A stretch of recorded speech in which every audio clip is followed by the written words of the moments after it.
Anyway, so I see how I diverted you away from the 3 books question. Aren't I good at That's that? okay. You answered way more interesting questions. So we're good. But yes, what are some of your favorite? Uh, Someone recently accused me of being a diverter of a conversation to avoid difficult, penetrating questions that bring attention to myself. I'm trying hard to pay attention to that when I do that. 3 books. 3 books, Robert. 3 books. You can I pick five. I reread. don't care. No, no. I'm actually in the process of writing a nonfiction book about the books that I loved as a child that I reread. It's going to be called When We Loved Reading, and it's a call to reread books from our childhood.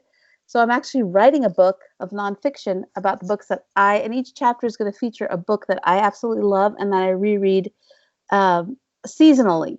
So I reread seasonally because I love place and I like to read books when they fit the season. So Secret Garden kicks me off in the spring. I'm about to start that. And then it starts with that. I always start with that, and then it goes on. And there's different books that I read seasonally all through the year. Heidi, Miracles on Maple Hill. I mean, I can go on and on with the books I reread. Most of them have a rich sense of place, and most of them have a rich sense of family and connections and things like that. So, but I do have 3 fantasy books on that list. The Harry Potter books are all reread every November from start to finish. And then Lord of the The Rings. whole thing every November. Yeah, I reread all 7 books. The seventh is my favorite. That's going to be included in this nonfiction book. Harry Potter 7 is one of my faves. And then it's kind of taking a look at how, with the books that you read, as I said, shape your heart and your mind toward justice or toward, and so how those books can really, how they have the deeper virtues in them, a lot of them, that I love so much, the deeper, the issues of power and issues of character that I really am drawn to. So, and then the Lord of the Rings, and then the Narnia books. Those are the 3 that make my cycle. So, J.K. Rowling is the only living author on my rota of rereads. So it's not good to get on that list, J.K., because you're gonna, all the rest of those people on the list are dead now. J.K. Rowling, you're the only living author remaining. Nah, she's gonna outlive us all. She'll be fine. When Yeah, transhumanism becomes available, she'll be the yeah. first The author that can afford it. So she'll cryogenetically. have a robot body. She'll be writing She'll have Harry a Potter script. clone that donates all of her organs to her. She'll live forever.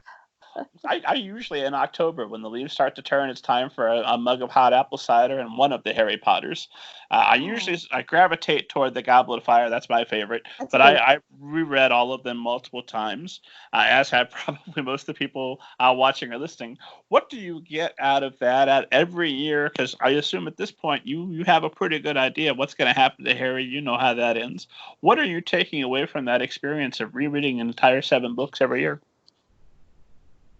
Oh, that's a very good question. Let me think about that. What do I take? I think for me, it's become part of my comfort reading, the part of that, the reading that I go back to because I know it's shaping me in the right direction. So for the Harry Potter books, there's this deep exploration of Harry's rejection of power and Harry's refusal to pursue power when that's what Voldemort wants. Through all the books, he chooses friendship and love, even though he's flawed and even though he makes mistakes and he's a teenager and he's very human. He's consistently rejecting the pursuit of power in a way that even Dumbledore didn't, right? So for me, I feast on that because I feel like it's shaping me still. Every time I read it, that groove of being able to resist the pursuit of power for your own sake is deeply gets grooved into my heart, and I feel like I'll become a better person. So it's this comfort reading that I do. It really isn't anything with any other intention. No desire to grow in the craft or anything. It's just the sense of these books make me better. They make me aware of my own heart and some patterns that I want to grow in and also want to reject when it comes to the negative things I see. And especially, there's things going on in the country. And as you know, I just want to become the kind of person that brings life and hope and healing. And these books help me. They help me. So, and I'm not doing it. They also give me comfort. It's a stressful time in my life now, and every time there is stress, I don't know what your go-to numbing agent is, Robert. We all have them, and mine is salt and vinegar potato chips and Harry Potter, or atomic fireballs and Lord of the Rings, it's always this food and reading combination. There I did are that as a specific kid. foods for the type Yes. of book that you want to read, even. Yes, and so I read and eat together all these delightful comfort foods, and my stress level goes way down.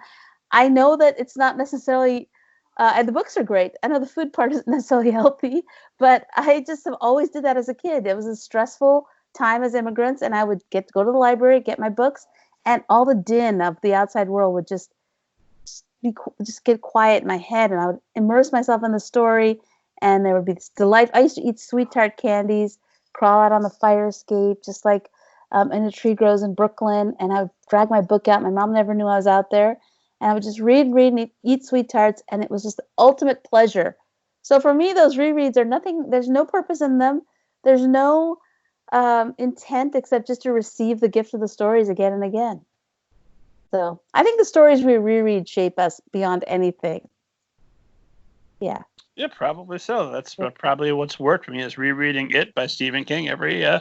Oh, you gave it away. That's my son's favorite too. Have you read On Writing by his book? Oh, several times. Yeah, it's a good one. Wow. I'm grateful for that one. That of his books. I do not like horror. In It specifically where I can't justify it. If we want to sit down with like a serious, let's all talk about brilliant books, and you brought this to the party, I have to say, okay, but let me take these sections and we won't talk about them. And that makes me stronger too, because every time I read it, I can have a little conversation with myself, right or wrong. Stephen King's probably right. Of the two of us, I'm always going to give the credit to him. He's right. But that's okay, because everything we're doing is a matter of opinion, and my opinion about why that doesn't work informs the type of books that I want to write by revisiting that way. Well, that's great that you do that with it. I don't do that with the books that I love that are on my Rhoda. If I reread Rhoda, I try to read them as I did as a child. And I know there's some of them, like Secret Garden has some issues with race, and there's things in those books that are problematic. I understand that, but I still try to read them as I did as a kid, which was just very open-heartedly. I don't try to critique them. I do the critique before I read, and I would do the critique with our boys. Like when I read them the Little House books or the Secret Garden, I brought my left brain along to teach them about the things that I would critique. But when I read them, I don't critique them in my rereading of them, because I know I've already done that. I've gone over the hump of adulting my child self, and that healing has happened. So I can actually read that story and approach it in a very open way, not without the critique. So yeah, and when it comes to Stephen King, though, it's hard. I only have read On Writing, Robert, because I cannot do horror at all. I did not have TV or movies until I didn't have any TV until I was 12. So I got all my stories by books, and I developed this very avid imagination, and so I cannot do any kind of horror movie at all. My husband loves horror movies, and so does my son. And so they will watch the horror movies. Then they'll come home, and then they'll tell me about the horror movies, and then I can't sleep from what they tell me. So I don't even like to hear a recap of a horror story. I'm terrible. I wish I could. Why can't people in horror movies sit around and drink tea? Why don't they do that? Well, I tell you what I personally like. Everybody comes to their own thing, and I completely respect people don't like horror. I don't want to sit down and read nonstop Nicholas Sparks. That's not my thing. But if it is for you, by God, do it. Yeah, but what I like about it is if I'm worried about a bill, something relatively small in life, or maybe even something bigger, some kind of issue, it's not as bad as if a clown in the sewer was trying to kill me and all that.